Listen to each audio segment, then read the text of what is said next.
grand maître, Jalaluddin Rumi. Fondateur de l'ordre des derviches tourneurs, il est l'un des plus grands mystiques de l'islam en Turquie. Il a vu le jour en 1207 à Khorasan, entre l'Iran et l'Afghanistan. Il est fils d'un éminent théologien de l'époque, Baha'u'ddin Wallah. En 1219, poussé à l'exil par l'invasion mongole, sa famille partit s'installer en Turquie. À la mort de son père, il partit sur les routes Halep ou Damas, où il poursuit ses études théologiques. Retourné ensuite à Konya, en Anatolie, il croise un ermite, Shamsuddin Tabrizi, qui va devenir son maître spirituel. Cette rencontre changera le cours de son existence.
Tu chercheras avec nous.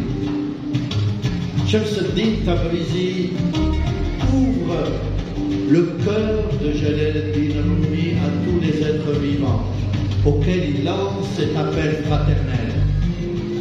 Ta'ala, ta'ala, ta'ala, viens, qui que tu sois, Mahmoud ta'ala, viens aussi, même si tu es infidèle, idolâtre ou païen. Notre couvent n'est pas un lieu de désespoir, même si 100 fois tu es revenu sur ton serment. Viens.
Matnaoui et des centaines de poèmes. Mais pour lui, seul compte la proximité avec le bien-aimé. Je pense à la rime, mais mon bien-aimé me dit ne pense qu'à mon visage. Autre que le qafiya, il faut jeter pêle-mêle les lettres, les sons, les paroles, afin que je puisse, sans tout cela, m'entretenir avec toi.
Riche comme l'amour.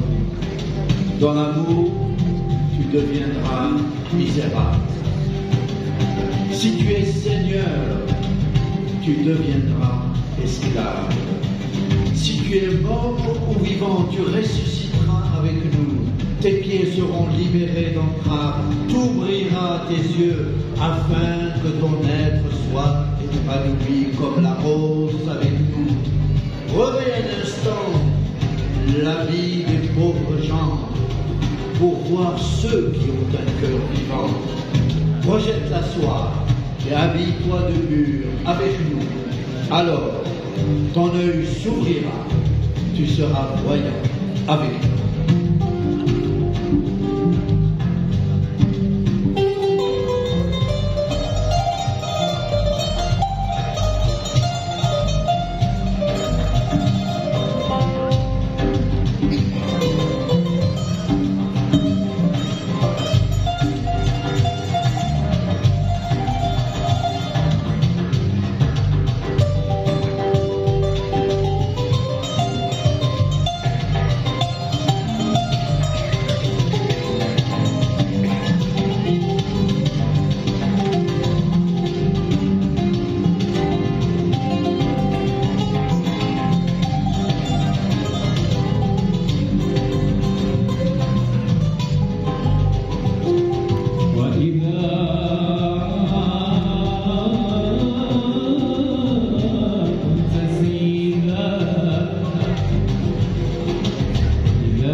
Notre voyage atteint son terme. كل سفر ينتهي في يوم من الأيام. الحياة سفر، الكلام سفر، العشق سفر، ونهاية هذا المطاف مع الأمير عبد القادر والشيخ العلوي.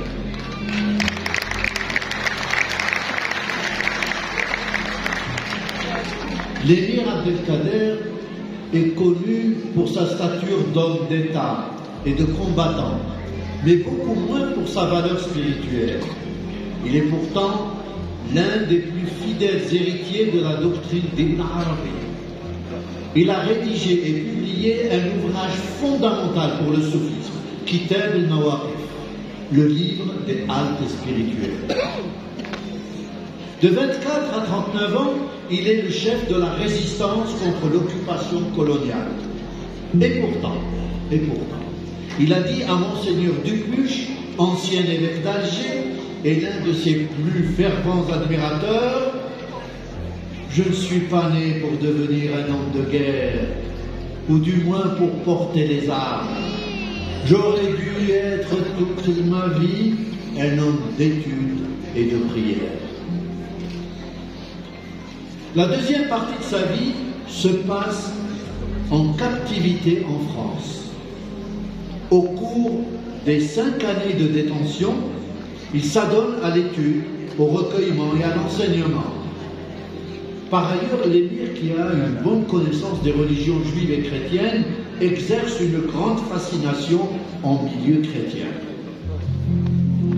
Et durant la dernière partie de sa vie, après sa libération par Napoléon III, l'Amir s'établit au Proche-Orient, à Damas, où d'ailleurs il intercède personnellement en 1860 et parvient à sauver de la mort 11 000 chrétiens.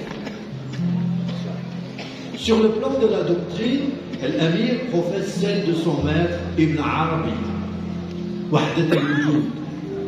L'être est à Dieu seul, l'unique, duquel procède la multiplicité et la diversité des formes créées. Toutes les croyances ont une valeur, car en dernière instance, elles visent toutes le Dieu unique. En moi est toute l'attente des hommes, pour qui le veut, le Coran. Pour qui le veut, la Torah. Pour qui le veut, les évangiles. Pour qui le veut, la flûte du prophète. Et pour qui le veut, psaume ou révélation. L'émir a été, comme le dit Bruno Etienne, un passage entre les réalités les plus matérielles, la guerre, la politique, l'économie, et les réalités les plus métaphysiques, entre l'Orient et l'Occident. Son projet consistait à insuffler de la spiritualité à l'Occident et à apporter le progrès technique à l'Orient. Ya 'aziman qad tajalla kullu mujla lahu majla anta mubdi kulla badi anta abda anta ajla. Ô toi, le puissant qui t'est manifesté en chaque lieu de ta théophanie, tu es celui qui a manifesté toutes choses visibles par ta beauté créatrice, ô toi le Très-Haut. Tu nous donnes à voir ta beauté en toutes choses.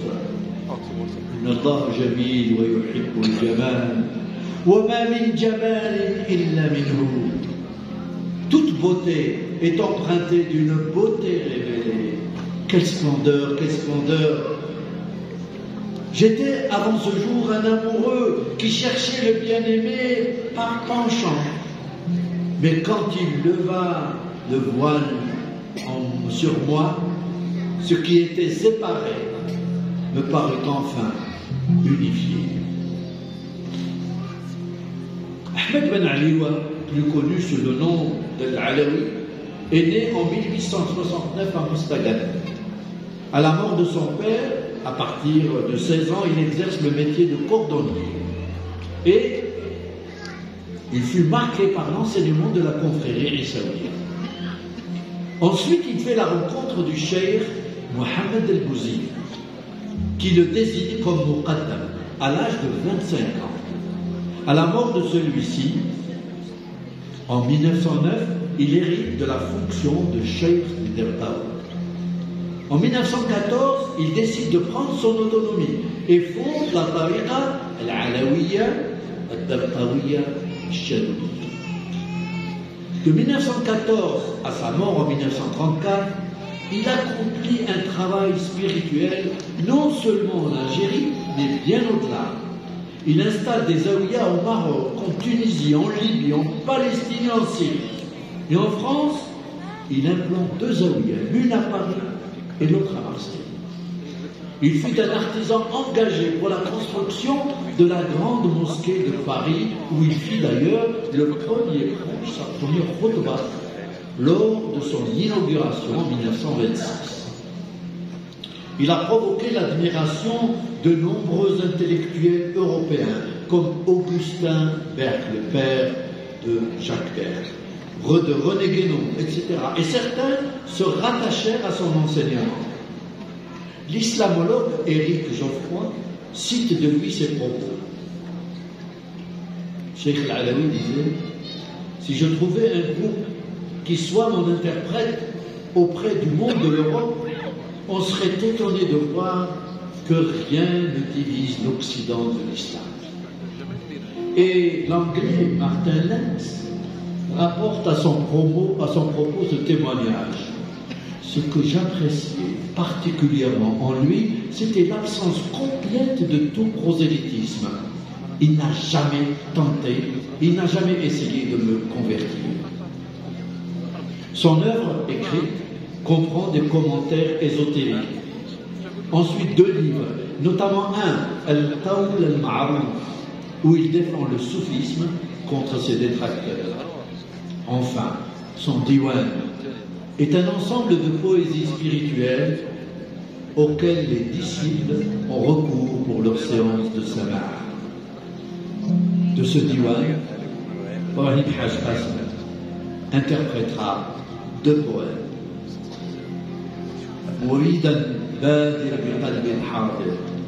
Ô toi qui aspires à la connaissance, accours avec un cœur présent et une langue qui ne cesse d'évoquer Dieu. Persiste dans ton effort et tu en verras les bienfaits.